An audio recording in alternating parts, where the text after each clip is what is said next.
पर यार आपका स्वागत करता हूं आपके अपने YouTube चैनल जॉब तक पर। अगर आपको वीडियो अच्छी लगे तो वीडियो को लाइक करें, शेयर करें, कमेंट करें और हमारे चैनल को सब्सक्राइब करें। तो चलिए हम लोग शुरू करते हैं जहां पर हमने कल खत्म किया था। तो जैसे कि हम लोग क्या पढ़ रहे थे, भारत शासन अधिनियम 1935 से जो स्रोत हमारे भारतीय संविधान में ऐड किए गए उनके बारे में हम जान रहे थे। तो हम लोगों ने शक्तियों के वितरण की 3 सूची पढ़ ली थी। कौन कौन सूची? संघ सूची, राज्य सूची और समवर्ती सूची। इनके बारे में हम लोगों ने पढ़ लिया था। तो आज हम लोगों को पढ़ना था क्या? न्यायपालिका का ढांचा। क्या? न्यायपालिका का ढांचा। अब समझिए यह न्यायपालिका होती क्या है, यह न्यायपालिका का ढांचा होता क्या है। तो देखिए, जो हमारा भारत देश है यहाँ पर कैसी न्यायपालिका है? यहाँ पर एकल न्यायपालिका है। क्या? कैसी न्यायपालिका? एकल न्यायपालिका। देखिए समझिए, सबसे पहले कौन सा कोर्ट है? सबसे नीचे, सबसे नीचे आता है जो अधीनस्थ न्यायालय या सेशन कोर्ट। उसके बाद कौन सा आता है? उसके बाद आता है कौन सा? High court. हाई कोर्ट के बाद सबसे ऊपर सुप्रीम कोर्ट। देखिए, सबसे नीचे सेशन कोर्ट या अधीनस्थ न्यायालय, उसके ऊपर हाई कोर्ट, सबसे ऊपर सुप्रीम कोर्ट। ठीक, जो भारत है यहाँ पर एकल न्यायपालिका है। सबसे पहले अधीनस्थ न्यायालय, उसके बाद हाई कोर्ट, फिर उसके बाद सुप्रीम कोर्ट। ठीक, जो अधीनस्थ न्यायालय होते हैं इनको हम लोग 2 भागों में बांटते हैं। कौन कौन 2 भागों में? तो ये भी समझिए। देखिए, 2 भागों में बांटते हैं। एक साइड किस में? क्रिमिनल केस में होती है, जिस एक साइड सुनवाई, और एक साइड होती है किस में? सिविल केसों की सुनवाई। मतलब एक साइड होता है क्या? जिला न्यायालय, और एक साइड होता है क्या? सत्र न्यायालय। क्या? जिला न्यायालय और सत्र न्यायालय। ठीक, जो जिला न्यायालय होता है इसमें सुनवाई कौन करता है? इसमें सुनवाई करता है जज साहब। जो सत्र न्यायालय होते हैं इसमें कौन? मजिस्ट्रेट साहब। हम लोग 2 नाम सुनते हैं ना, जज और मजिस्ट्रेट। तो जो जिला न्यायालय में होते हैं वो क्या? जज। जो सत्र न्यायालय में होते हैं मजिस्ट्रेट। ठीक, इतना जान लिया हमने। अब देखिए, भारत में कोई भी किसी भी प्रकार का केस हो वो कहाँ शुरू होगा? अधीनस्थ न्यायालय में शुरू होगा, या हाई कोर्ट में शुरू होगा, या सुप्रीम कोर्ट में? कहां पर शुरू होगा? देखिए, भारत में कोई भी किसी भी प्रकार का केस क्यों ना हो, किसी भी प्रकार का केस क्यों ना हो, वो कहां होगा? वो अधीनस्थ न्यायालय में शुरू होगा। ठीक, अधीनस्थ न्यायालय से कहां उसकी अपील कर सकते हैं हम लोग? उसकी अपील हम लोग कर सकते हैं हाई कोर्ट में। हाई कोर्ट से कहां? सुप्रीम कोर्ट में। ठीक, इसका एक क्रम होता है। सबसे शुरू कहां होगा? अधीनस्थ न्यायालय में ही शुरू होगा। उसके बाद हाई कोर्ट में हम क्या? अपील कर सकते हैं। उसके बाद सुप्रीम कोर्ट। तो आपको क्या समझ में आया? जो हाई कोर्ट और सुप्रीम कोर्ट हैं एक कैसे न्यायालय है? यह अपीलीय न्यायालय है। देखिए, हम न्यायपालिका नहीं पढ़ रहे हैं अभी, हम लोग देख रहे हैं कि कहां से क्या लिया गया। जब न्यायपालिका पढ़ेंगे तो बहुत ही बेहतरीन तरीके से पढ़ेंगे, बहुत ही अच्छी तरह से पढ़ेंगे, बहुत ही डीपली पढ़ेंगे। ठीक, एक एक चीज जानेंगे। ये तो अब स्रोत के बारे में बता रहा हूं कि भारत शासन अधिनियम 1935 से न्यायपालिका हमारे संविधान में जोड़ी गई। तो न्यायपालिका जोड़ी गई तो अभी बेस तैयार कर लेते हैं हम लोग, ताकि जब हम न्यायपालिका पढ़ें तो हमें दिक्कत ना हो। ठीक, तो मैंने क्या कहा? कोई भी कैसा भी केस हो कहां शुरू होगा? अधीनस्थ न्यायालय में शुरू होगा। इतना समझ लो। अब मतलब कोई भी कैसा भी केस, तो सोचो, जब मैं बोल रहा हूं कोई भी कैसा भी केस हो, तो केस कितने प्रकार के होंगे? तो केस क्या? 2 प्रकार के होते हैं हमारे देश में। कौन कौन से केस? एक होगा सिविल केस और एक होगा क्रिमिनल केस। सिविल केस मतलब जैसे जमीन भूमि विवाद, क्या? भूमि विवाद के मामले, या शादी विवाह के मामले। ठीक, क्रिमिनल केस क्या? मर्डर हो गया, समझ रहे हो? हत्या वगैरह, ये क्या हो गया? क्रिमिनल केस में हो गया। और सिविल केस में भूमि विवाद, विवाह वगैरह, ठीक। या फिर इनको कहते हैं जो क्रिमिनल केस होते हैं, इनको क्या कहते हैं, फौजदारी मामले। फौजदारी मामले इनकी सुनवाई कहाँ होती है, सत्र न्यायालय में। कौन करता है, मजिस्ट्रेट करता है। और दूसरी साइड क्या है, सिविल केस, इनकी सुनवाई कौन करता है, इनकी सुनवाई जज साहब करते हैं। या सिविल केस को क्या कहते हैं, सिविल केस को भी कहते हैं दीवानी मामले। तो मोटे मोटे तौर पे कहें जो दीवानी मामले होते हैं वो कहाँ, जिला न्यायालय में। जो फौजदारी मामले होते हैं वो क्रिमिनल न्यायालय में। या इनको हम एक चीज और कह सकते हैं, जिन मामलों की क्षतिपूर्ति हो सकती है, क्या, जिन मामलों की क्षतिपूर्ति हो सकती है उनको कहां पर हम लोग, जिला न्यायालय में उनकी सुनवाई होती है, जज साहब करते हैं। और जिन मामलों की क्षतिपूर्ति नहीं हो सकती है वो क्या, क्रिमिनल केस आते हैं, उनके कौन, मजिस्ट्रेट साहब करते हैं। जैसे आपने किसी के लड़के को टपका दिया या किसी के लड़के को मार दिया तो उसका लड़का लेके थोड़ी ना दे दोगे, समझ रहे हो। तो क्या होगा, इसकी क्षतिपूर्ति तो कर नहीं सकते आप, ठीक। तो जो क्रिमिनल केस वो सत्र न्यायालय में और सिविल केस जिला न्यायालय में। सिविल केस की सुनवाई करते हैं जज साहब और मजिस्ट्रेट साहब करते हैं किसकी, क्रिमिनल केस की। देखिए मैंने क्या कहा, कोई भी केस, कैसा भी केस क्यों ना हो, कहाँ शुरू होगा, अधीनस्थ न्यायालय में ही शुरू होगा। जैसे कि बाबा राम रहीम को देख लीजिए आप, कितना बड़ा था, कितने फॉलोवर्स थे उसके, लेकिन सुनवाई कहाँ हुई उसकी, केस कहाँ, पंचकुला हरियाणा में, ठीक, पंचकुला सेशन कोर्ट में। सलमान खान से देख लीजिए, चिंकारा मारा था उसने, कहाँ हुई, राजस्थान में। समझ रहे हो ना। तो इसी तरह है क्रिमिनल केस और क्या, सिविल केस। अब देखिए मैंने क्या कहा, भारत में एकल न्यायपालिका है। जब मैंने एकल न्यायपालिका कहा तो कहीं पर डबल न्यायपालिका भी होगी। देखिए स्वाभाविक है, दिमाग में सवाल तो आना चाहिए, अगर भारत में जब हमने एकल न्यायपालिका कहा तो कहीं पर डबल न्यायपालिका भी होगी, है। उदाहरण के लिए अमेरिका को ले लो, यहाँ पर कैसी न्यायपालिका है, यहाँ पर डबल न्यायपालिका, ठीक। देखिए अमेरिका संघ है तो केंद्र और राज्य दोनों होंगे, तो अमेरिका में केंद्र भी है और 50 राज्य भी है। जैसे कैलिफोर्निया हो गया, टेक्सास हो गया, समझ में आया। ये क्या है, वहां के राज्य हैं। तो अगर राज्य होंगे, संघ होंगे तो उनकी क्या, 2 सूची होंगी। जैसे अपने यहाँ 3 सूची है, ऐसे वहां पे 2 सूची, क्या, संघ सूची और राज्य सूची। मैं क्या बता रहा हूँ, डबल न्यायपालिका है वो बता रहा हूँ, ठीक है। अभी न्यायपालिका पढ़ा नहीं रहा हूँ मैं, ठीक, बस केवल बता रहा हूँ, आपका बेस मजबूत कर रहा हूँ ताकि आप न्यायपालिका पढ़ो तो आपको कोई दिक्कत ना हो, ठीक। तो मैंने क्या कहा, वहां पे 2 सूची हो गई, संघ सूची और राज्य सूची।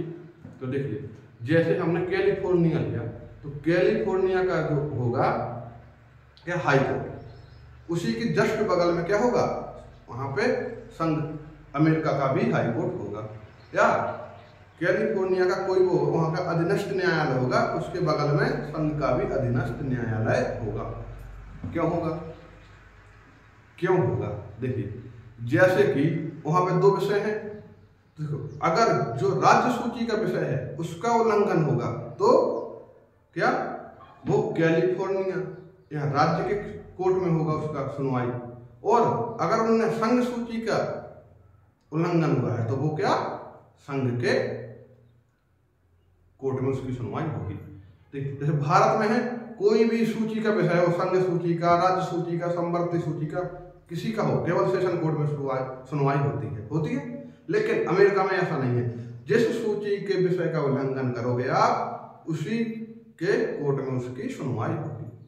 तो एक क्या हो गई हमारी न्यायपालिका, ठीक, जो कि भारत शासन अधिनियम 1935 से ली गई है, ठीक। और क्या लिया गया है, तो मैंने बताया था आपातकालीन उपबंध भी लिए गए, यूपीएससी लिया गया है या संघ लोक सेवा आयोग। तो चलिए जानते हैं हम लोग क्या आपातकाल के बारे में, ठीक। आपातकाल, तो आपातकाल क्या होता है, देखिए आपातकाल मुख्य तौर पर मुख्यतः केवल और केवल कौन, राष्ट्रपति लगा सकते हैं। प्रेसिडेंट ऑफ इंडिया ही आपातकाल लगा सकते हैं। आपातकाल लगते कितने तरीके से हैं? आपातकाल 3 आर्टिकल या अनुच्छेद कितने में, 352 में क्या राष्ट्रीय आपातकाल लगाया जाता है। 352 ठीक। 356 में 4 का खेल है, 52 से 4 56, इसमें क्या राष्ट्रपति शासन या राज्य आपातकाल ठीक, इसको भी राष्ट्रपति लगाता है। और 360 वित्तीय आपातकाल, 352 से शुरू होगा और 360 पे खत्म। 3 प्रकार के आपातकाल लगते हैं भारत में, राष्ट्र ठीक, वित्तीय आपातकाल हो गया 360, राज्य आपातकाल हो गया 356 और राष्ट्रीय आपातकाल 352 ठीक। राष्ट्रीय आपातकाल, राज्य आपातकाल और कौन सा, वित्तीय आपातकाल, 3 आपातकाल हो गए। तो जान लेते हैं हम मोटा मोटे तौर पर क्या, राष्ट्रीय आपातकाल ठीक। तो जो राष्ट्रीय आपातकाल है क्या, अनुच्छेद 352 के तहत लगाते हैं। कौन लगाता है? भारत का राष्ट्रपति लगाता है। कौन? प्रेसिडेंट ऑफ इंडिया ठीक, राष्ट्रीय आपातकाल लगाते हैं। कितने तरीकों से लगाया जा सकता है? तो जो राष्ट्रीय आपातकाल है बच्चों, यह 3 तरीके से यह भी लगाया जा सकता है। नंबर 1 युद्ध, कैसा, जैसे हमारे देश का युद्ध किसी अन्य देश से हो जाए, पाकिस्तान से हो जाए, चाइना से हो जाए ठीक, किसी अन्य देश से हमारे भारत का युद्ध हो जाए तो क्या यहाँ पे हम लोग क्या राष्ट्रीय आपातकाल लगा सकते हैं, या युद्ध होने की आशंका हो। पहला हो गया पॉइंट। दूसरा पॉइंट क्या है? जो दूसरा पॉइंट है क्या है, यह है बाहरी आक्रमण। बाहरी आक्रमण मतलब कोई आक्रमण कर दे, वो तो चीज है ही, जैसे हमारी वायुसेना या नेवी किसी दूसरे देश के उस पर गई है टूर पे, समझ रहे हो, और वहां पर कोई उन पर हमला कर दे तो इसको क्या कहेंगे? इसको कहेंगे बाहरी आक्रमण। तो भी हम राष्ट्रीय आपातकाल लगा सकते हैं। तीसरा है सशस्त्र विद्रोह। क्या? सशस्त्र विद्रोह। देखिए, विरोध होना चाहिए। भारत एक लोकतंत्र है और लोकतंत्र में विरोध होना चाहिए। जैसे किसान महंगाई के ऊपर ठीक, बैंक निजीकरण के ऊपर, समझ रहे हो, युवा बेरोजगारी के ऊपर, समझ रहे हो, पेट्रोल की बढ़ती कीमतों पर, गैस सिलेंडर की बढ़ती कीमतों पर, समझ रहे हो, तो विरोध होना चाहिए।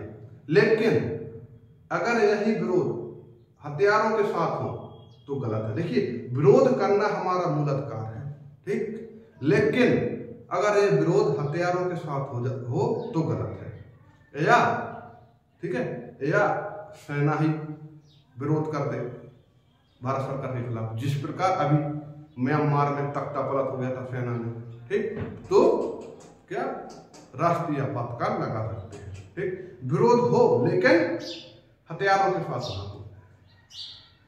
तो ये हो गया क्या, पहला युद्ध, दूसरा बाहरी आक्रमण और तीसरा सशस्त्र विद्रोह या सशस्त्र विद्रोह।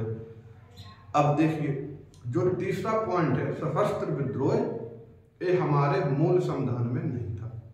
देखिए, मूल संविधान क्या है ये मैं बता चुका हूँ पुरानी वीडियो, पिछली वीडियो में, आप जाकर देखिए अगर आपको नहीं मालूम तो ठीक है। तो क्या जो सशस्त्र विद्रोह है ये हमारे मूल संविधान में नहीं था, इसको जोड़ा गया। कब जोड़ा गया? इसको जोड़ा गया 44वें संविधान संशोधन 1978 में ठीक। कब? 44वें संविधान संशोधन 1978, 1978। अब आपके दिमाग में आना चाहिए कि संशोधन क्या होता है। क्या संशोधन क्या होता है? संशोधन मतलब किसी भी चीज को ऐड करना। देखिए, संविधान में संशोधन हुआ। संविधान क्या है? संविधान एक किताब है ठीक। किताब में कोई चीज जोड़ेंगे या हटाएंगे, कुछ चीज ऐड करेंगे उससे हटाएंगे, उसको क्या कहते हैं? संशोधन करना ठीक। तो 44वां क्या है? जब संविधान को 44वीं बार खोला गया और उसमें कुछ चीजों को ऐड किया गया या उससे कुछ चीजों को हटाया गया, तो उसको क्या कहेंगे? 44वां संविधान संशोधन। कब किया गया? 44वीं बार कब खोला गया? 1978 में खोला गया। भारत में सरकार किसकी थी? जनता दल की थी ठीक, पीएम कौन थे? मोरारजी देसाई थे। ठीक, और देखिए अगर अब 44 बार संविधान खुला तो उसमें चाहे जो कुछ जोड़ दो चाहे जो कुछ हटा दो, वो 44वीं बार ही काउंट होगा। ठीक, तो ये हो गया संशोधन। तो सशस्त्र विद्रोह है जो, उसको 44वें संविधान संशोधन 1978 में जोड़ा गया। ठीक, क्यों जोड़ा गया? और इसके पहले अगर जोड़ा गया सशस्त्र विद्रोह को, तो सशस्त्र विद्रोह के पहले क्या था? तो सशस्त्र विद्रोह के पहले भारतीय संविधान में आंतरिक अशांति दी गई थी और इसका दुरुपयोग इंदिरा जी ने बहुत अच्छे तरीके से उठाया। देखिए आते हैं 1975 पर। देखिए मैं किसी भी सरकार की आलोचना या बड़वाई नहीं कर रहा हूँ, जो है मैं वो पढ़ा रहा हूँ कि किस तरीके से जो आंतरिक अशांति है उसका दुरुपयोग उठाया गया, इंदिरा गांधी जी ने उठाया। देखिए मैं 1975 की बात पे आते हैं। ठीक, आपातकाल पढ़ा रहा हूँ, आपातकाल जो लगाया गया आंतरिक अशांति के आधार पर, वो क्यों लगाया गया? एक सेकंड रुकिएगा, पानी पी लो थोड़ा।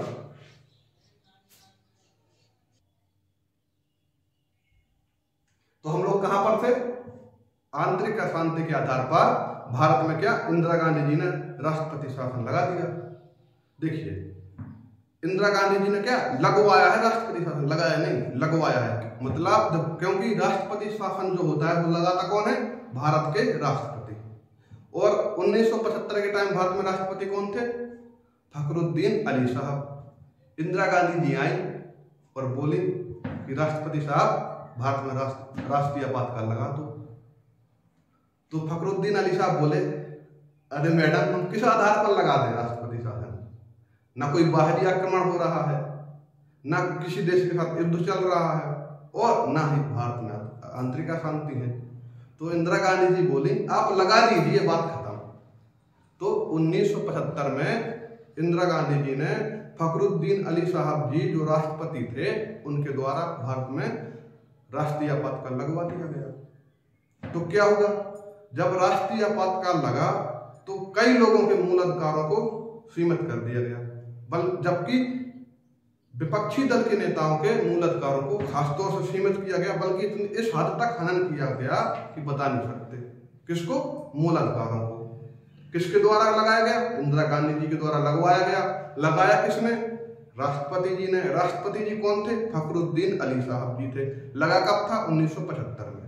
ठीक है, तो 1975 में लगा। अब क्या हुआ? 1977 में 1977 में क्या हुआ? भारत में चुनाव हुए तो इंदिरा जी हार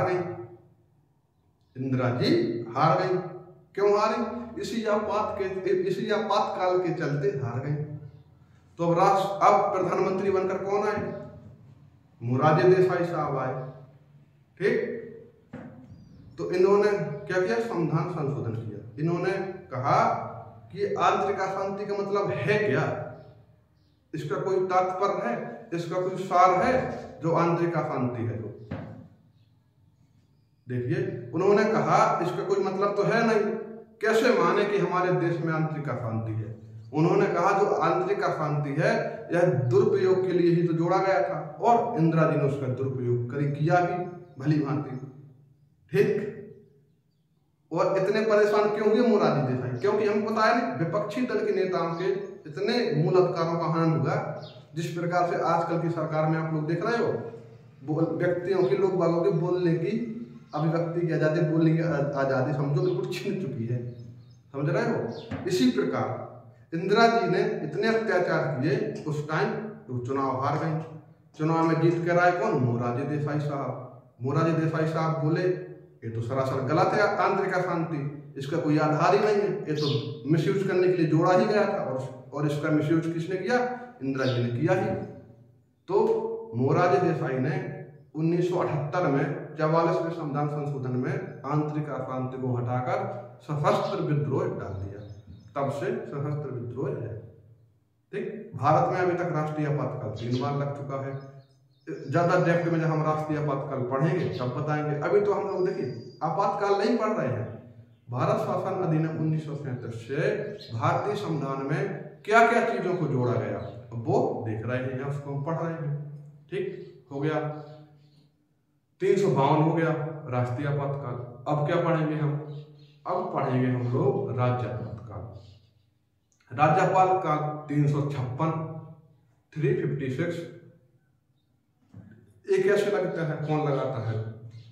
ये भी राष्ट्रपति लगाता है।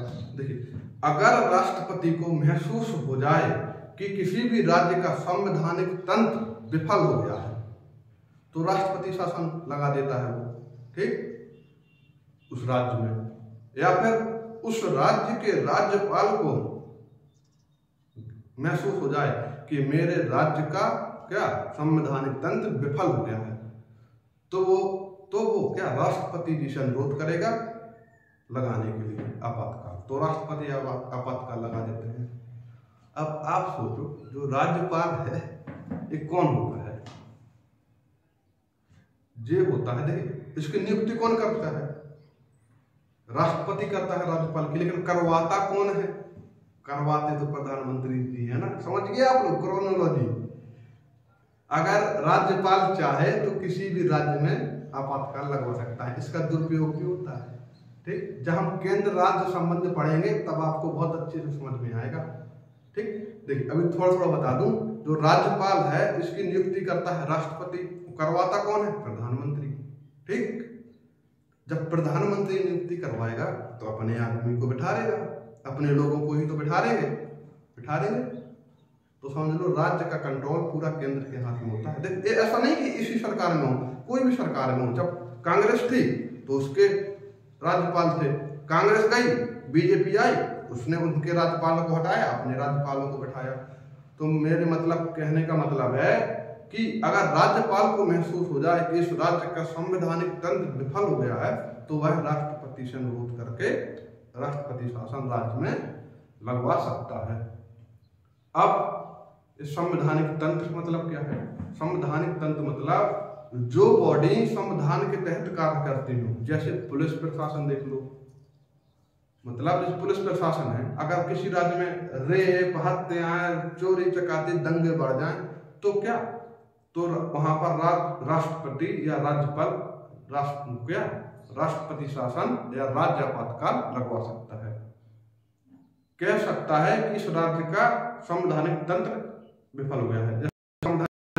पुलिस एक संवैधानिक तंत्र, पुलिस अपना दायित्व अच्छे से न कर पाए, निभा सके, तो क्या वहां पर राज्य आपातकाल या राष्ट्रपति शासन लगा सकते हैं, ठीक। अब आते हैं वित्तीय आपातकाल, जो 360 के तहत लगता है। तो वित्तीय आपातकाल अभी तक एक भी भाग भारत पर नहीं लगा है, ठीक। तो आज की क्लास हम लोग यही खत्म करते हैं। आज हम लोगों ने क्या क्या पढ़ा? एकल भारत की न्यायपालिका कैसी है? एकल न्यायपालिका है। भारत में राष्ट्रपति शासन या आपातकाल कितने तरीके से लगता है? 3 तरीके से। क्या? राष्ट्रीय आपातकाल, राष्ट्रपति शासन या राज्य आपातकाल, और तीसरा वित्तीय आपातकाल, ठीक। जो राष्ट्रीय आपातकाल है वो 3 बार लग चुका है, ठीक। राज्य आपातकाल राज्यों में लगता है और वित्तीय आपातकाल भारत में एक भी बार नहीं लगा है, ठीक। जो राष्ट्रीय आपातकाल होता है उसको राष्ट्रपति लगाते हैं। किन किन आधार पर, किन किन बेसिस पे लगाते हैं? तो क्या? युद्ध, ठीक। दूसरा बाहरी आक्रमण, तीसरा सशस्त्र विद्रोह, ठीक। तो आज की क्लास हम लोग यहीं खत्म करते हैं। मेरे साथ जुड़ने के लिए धन्यवाद। आपका दिन शुभ हो। जय हिंद।